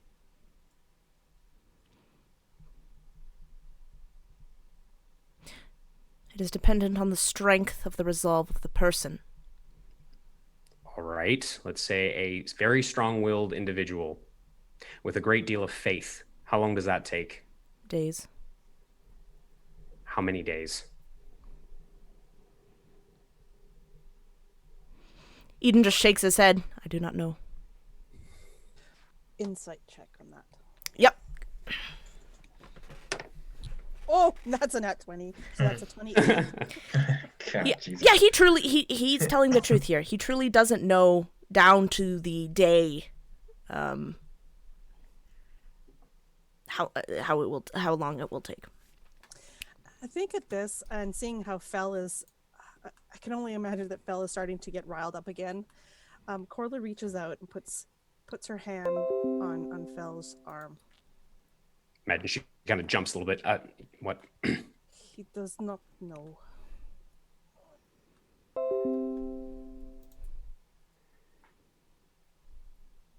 But We still seem to be avoiding the question of how we're going to let those inside the tapestry know.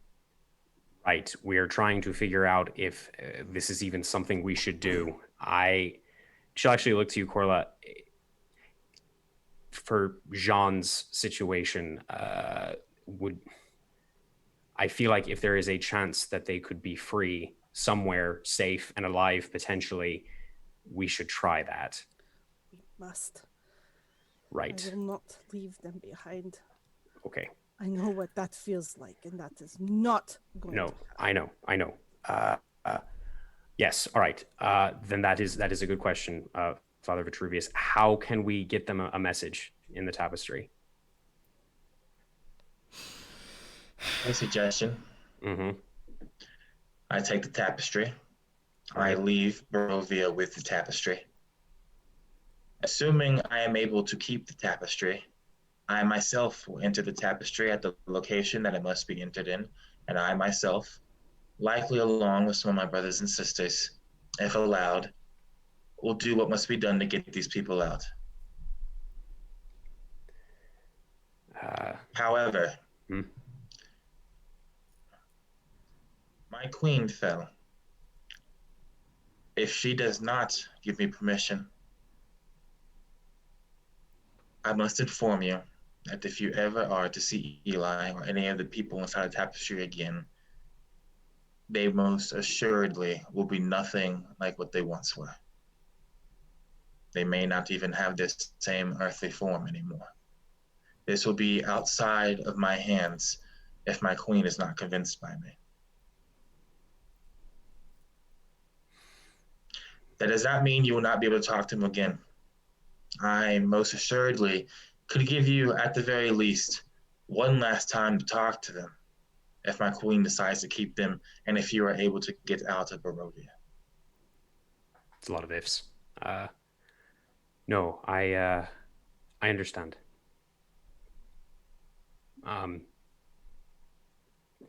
That's fine with me. They deserve a chance to be free of that thing.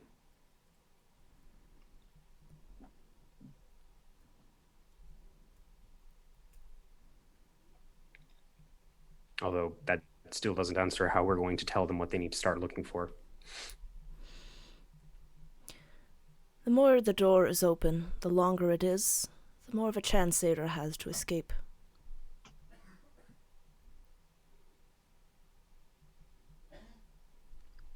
Do you have any suggestions then? How we can communicate with them? You may enter the tapestry. The tapestry, will it take creatures, Eden? Mm-hmm. Yes. Find you an animal fell, write you a note down on it, somehow pin the note to the animal and send the animal into the tapestry. That sounds very iffy. Is there another way? There's another way. Gliowen is taking the tapestry to this place north of Waterdeep. Gliowen will need to be on the outside in order to open the tapestry. I have given much of my life to guarding against the powers of this tapestry. Many of my order have given their life to guard against the powers of this tapestry. With Gliowen taking this upon herself and claiming back ownership, I am left without a mission.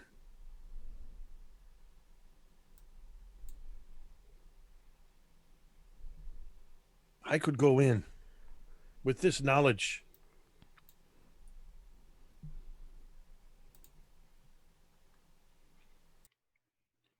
Are you sure? No more sure than I was that any of this was going to transpire before we arrived here.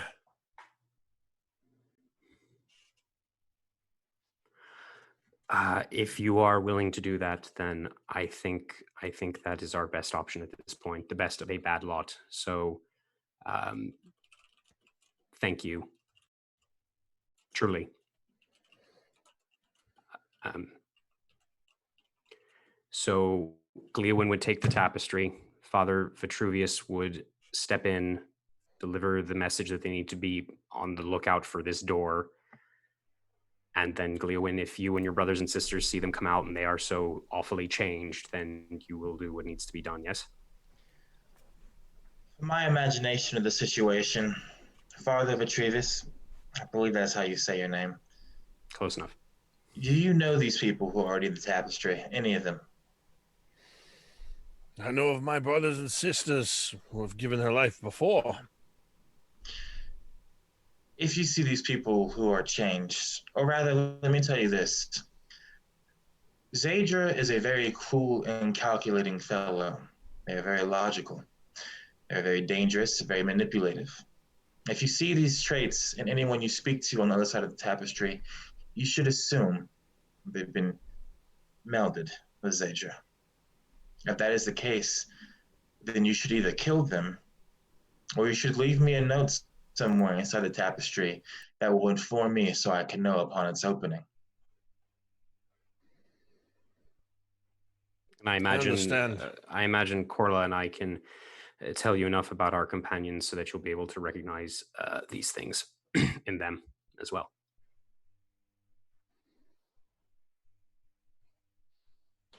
And if what Eden says and what you say is true about them taking on Zadra's qualities,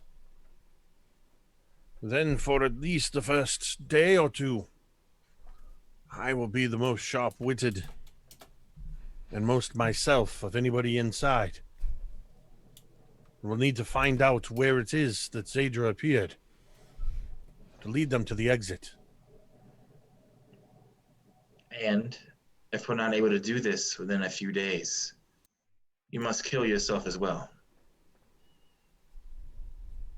If I am even able, if I am even myself.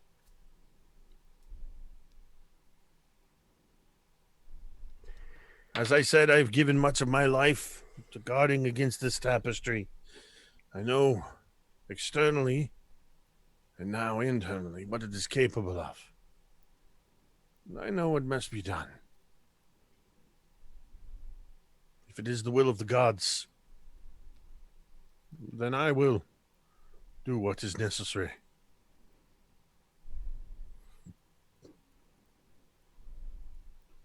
Fel will look over to Eden and say, "You can go."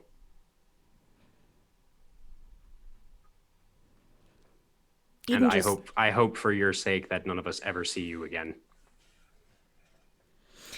Eden kind of cocks his head at that, but says nothing. But he looks at you, kind of squinting his eyes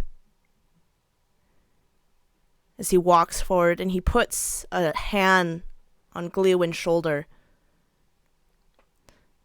May the Raven Queen have mercy on you. And he just goes to leave. Glean will not respond and says she will stand up and go to the table and grab her silver mask and slide it back over her face.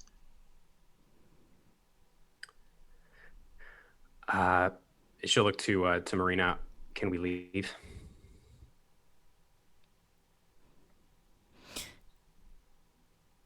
You see Marina nod.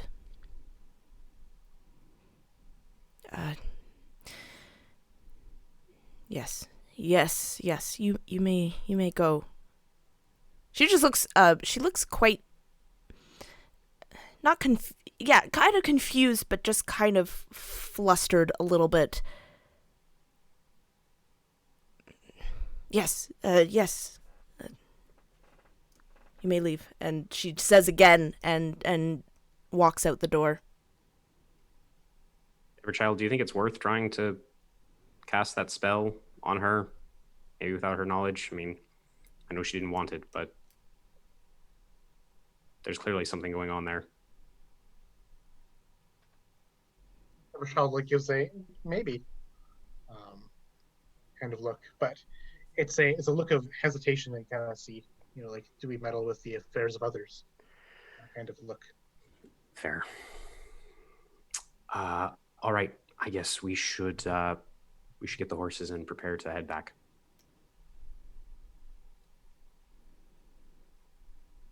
I imagine by this point the hound has probably disappeared and Fell's shadow has reappeared behind her.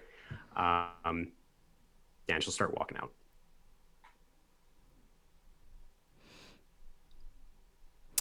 When Eden first disappeared in that magical blast and the sort of spray of raven feathers went everywhere, are any of them still laying around? Yeah, absolutely. I think before walking out, Father Vitruvius will just reach down and pick up a single raven feather and just tuck it inside his robes. Father, can I make a proposition to you? I'm all ears.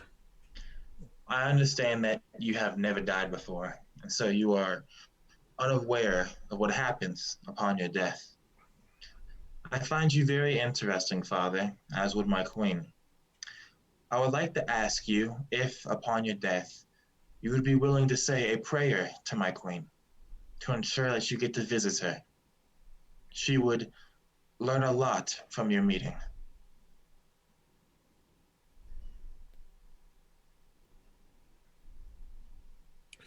I would be most interested in meeting her as well. Then, when you die, please say simply and quickly, "To she who is forgotten, in my death I will help you remember, O Raven Queen."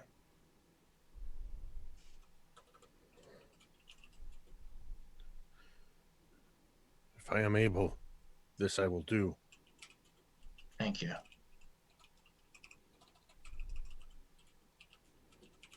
And then Gliowen will glide back to the Everchild and just take her old customary position behind him as if she'd just been here for the last 6 levels.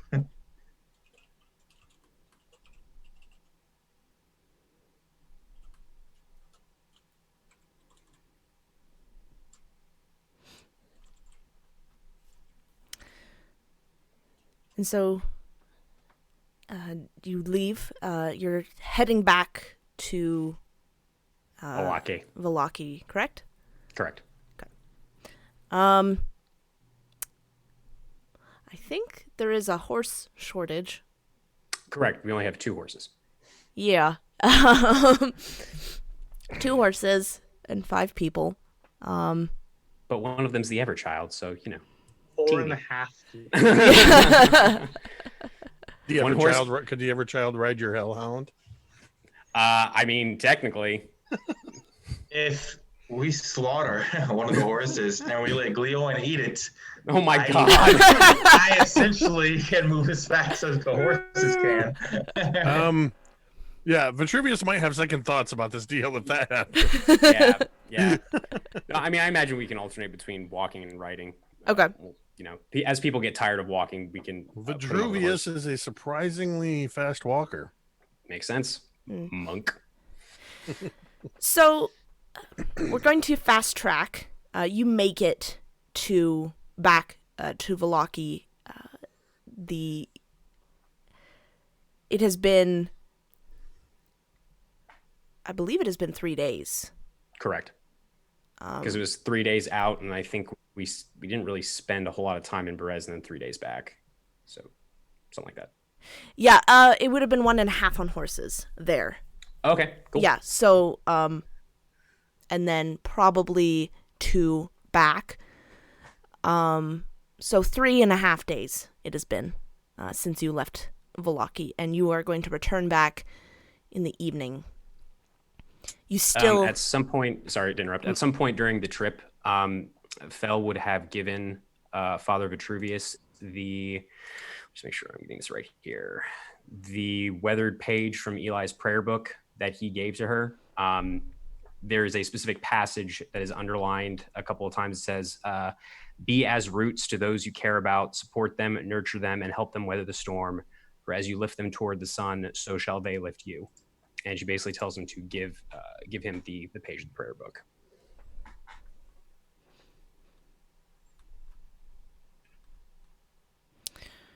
And so, as you return, you can still see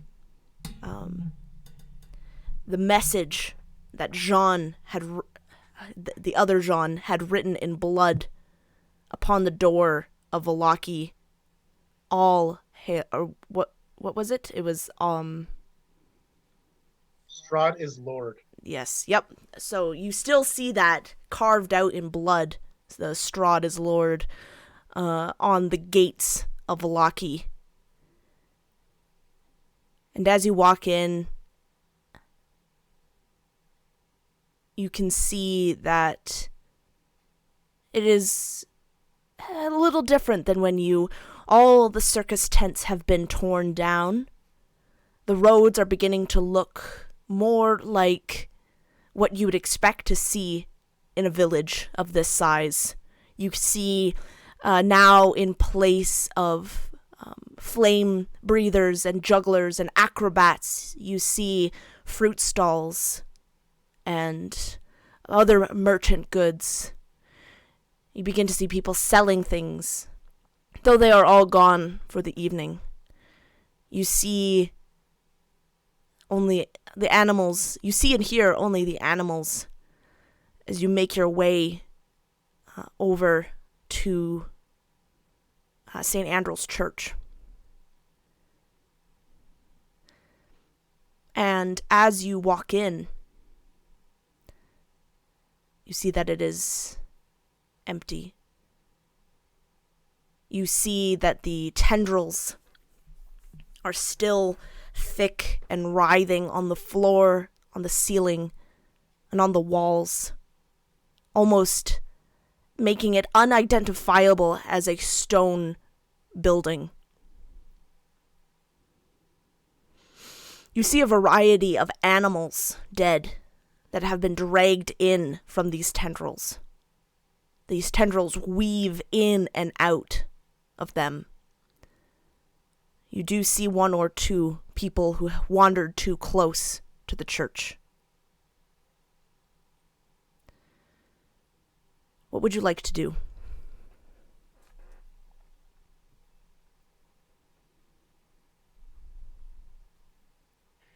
Well, this looks a lot worse than it did when we left. You should all wait outside. There's no need for you to endanger yourselves. Gliowen and I will go to the tapestry. All right. Thank you again, both of you. Give Eli that prayer book page, Father Vitruvius, and tell him that I hope I see him again. I will.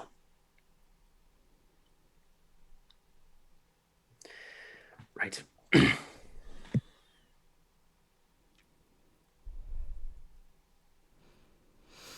Well, I turn to Gliowen.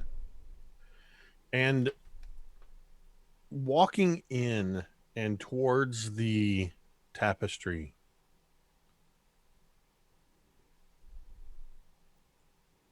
Father Vitruvius will begin to chant, but not in the desperate way that he was chanting when they all first found him. Just in a way, just enough that the hopes that these tendrils that have come forth from the tapestry will allow Gliowen and him to make their way to the tapestry. He's just trying to hold back enough, sort of like shining a light in the dark to hold back the creatures that come forth in the night. And I imagine that Vitruvius does so with an air of confidence, but every once in a while, the deeper they get inside St. Andrew's, the closer they get to the tapestry, and the further they get away from these new allies, Gliowen might hear a faltering note here and there. And at the sound of that faltering note, Gliowen would put a hand that is strangely youthful for a woman who looks so old on the small father's back, as if to reassure him, because she knows the resulting tragedy will be much better if he succeeds on his mission into the tapestry. Brother Vitruvius, it is... You pass by all of these open cocoons that once held your brothers. You think of Father Lucian laying dead up in his office. It seems the closer you get, all you can feel is dread, desperation. You feel, ever since you were younger, becoming a monk, learning the ways, the chants, you seem to be going against your very nature. As you continue walking forward, and you feel, and as you enter the inner sanctum where this tapestry lies, you can no longer even see the floor. It is difficult terrain as you're stepping in between these large tendrils. Do you look at the tapestry?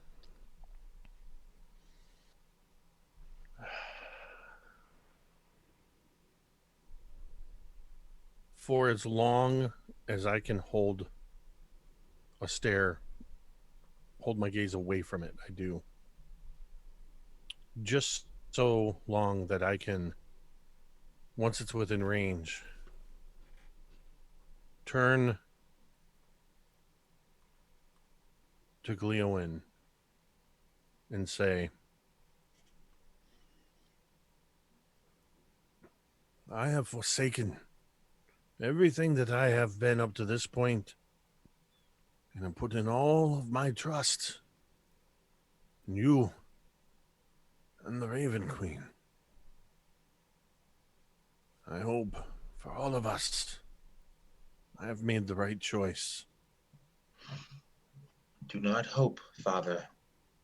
Pray.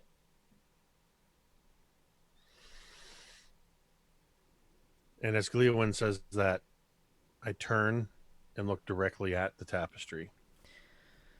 And even you, Father, getting ready, preparing, you cannot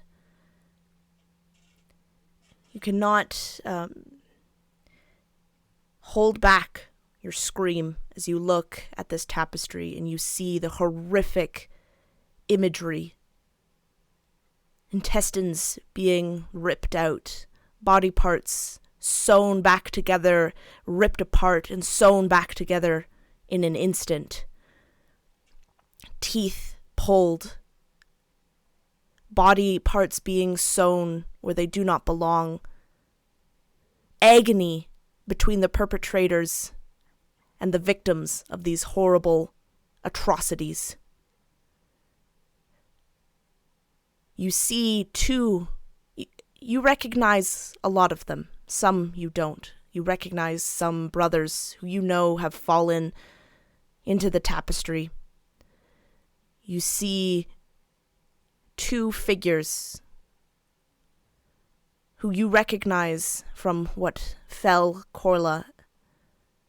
and Corla have described to you as Jean and Eli, in the same horrific stance. Jean biting into Eli's neck, blood flowing out in an instant. Eli stabbing Jean. And you fall into the tapestry. Gliowen, you do not feel any pull when you look upon this tapestry. You feel no urge to walk towards it as you felt Brother Vitruvius and most likely all the other victims who fell prey to the tapestry did.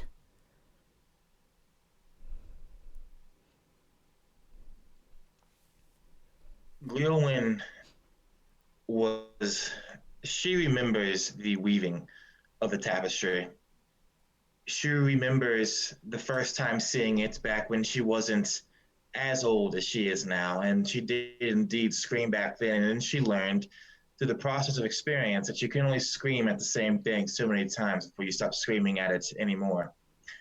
She will slowly lift her silver mask just barely over her mouth, and then she will open her same mouth. And then, strangely enough, there will be some kind of strange pulsation in her throat and in her neck. And then a beak will extend itself out of her mouth, and then a raven head afterwards. And then this raven, strangely not wet at all, will completely crawl out of her mouth and fly over to where the tapestry is. And it will put its beak to the tapestry, and within the next few seconds, swallow the entire thing whole, if allowed. Yep, absolutely. Once it is gone, the raven will make one single sound, a sound of contentment and a sound of approval, maybe. And then it will fly back to Gliowen, back into her mouth, and then it will disappear. She covers her face once more with the mask, and then she will turn, not paying any attention to the tentacles of the cocoons, because they mean nothing to her, and she will waltz out with Fell's knife, her dagger, in her hands. It is done.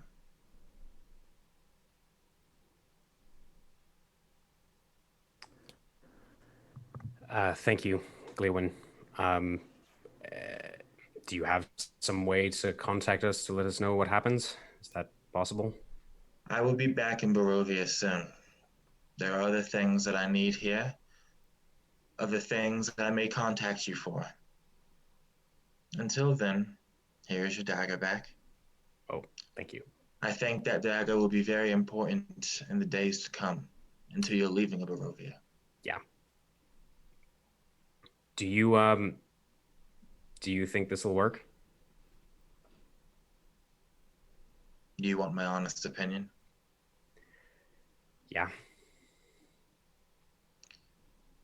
The Raven Queen, my queen, is much... She treats the souls of the dead as she takes interest in, much as a child would treat ants. Picking them apart piece by piece, seeing how they react and how they change, because she has things that she must learn, very important things. So, if it was not for Father Vitrevius, it is very unlikely that this would work. But his act of potential suicide and him going in here have made for a new situation.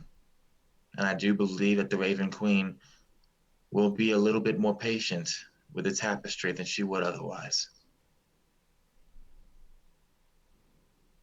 Regardless, within the next week or so, maybe a few weeks, maybe a month, if you survive that long, I will find you and I will tell you their fate. Thank you. Thank you. She doesn't say anything in response to your thanks, and then she'll go back over to the other child, and then she will put one hand back on your head in a way that is almost like a mother would with pride in their son, and she will caress your head in your face for just a moment, and then Gliowen will walk away from all three of you. They'll go find a suitable spot to commit suicide.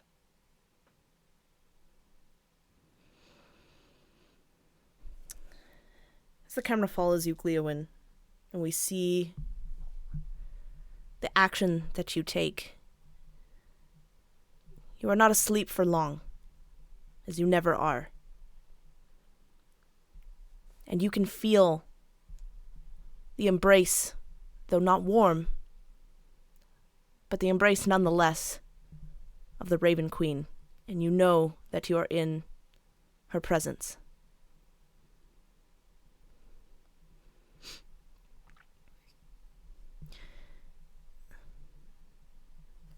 The Raven Queen does not speak, you know this.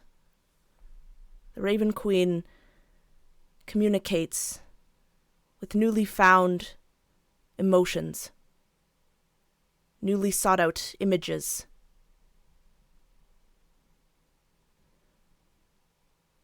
Images for you that you have become accustomed to deciphering their meaning.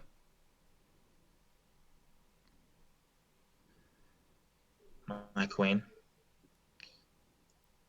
I have discovered a series of tragedies that are ongoing that will cause more memories than first anticipated from Zadra to come flowing into your fortress. If you would merely give me 3 days' time, I will not only double the memories that you get, but I can promise that from everyone involved in this situation, including those still inside of Barovia, the horrible things that these people will suffer, the terrible things that they will do to each other, the sadness that they will feel, and the sorrow that they will experience will surely give you a clue as to who you are, my queen. You feel the warmth of an ocean breeze that turns frigid quickly, and then hot, but hot as the embers of a fire when it touches your skin. And then you feel the emotion of sadness, the drop in your chest. And you see Eden. The image is very clear.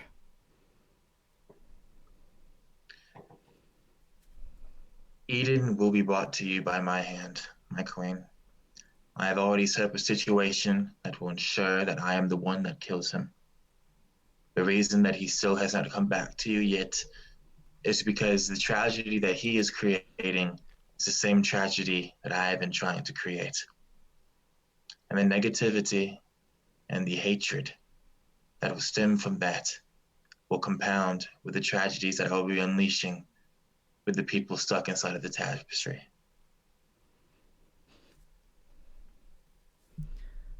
A breeze, again. You can tell that the Queen has recently come across this memory, this feeling.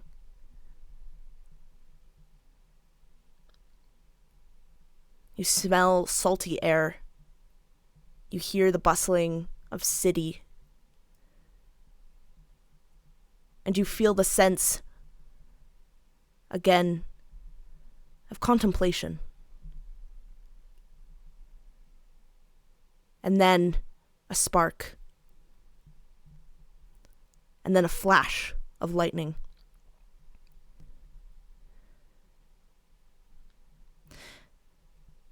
And you find yourself sitting in a grove. And you know that the Queen has accepted your offer. Happiness isn't something that Shadowkai specifically feel anymore, but there is a shadow of that feeling, something between contentment and the sense of peace that comes to monks when they believe themselves to be experiencing enlightenment.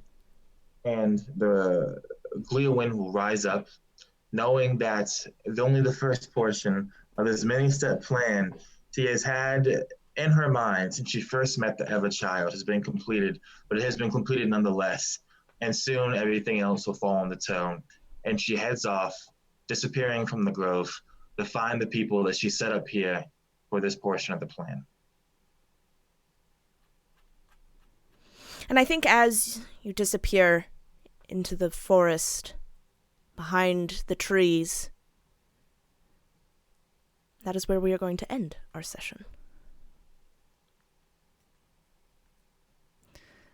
And thank you, everyone, for watching, and thank you to my players and to Marquis as Gliowen, who was able to come and add some spiciness to the tension that is ever growing. So big thanks to him and to all my players again. That was amazing.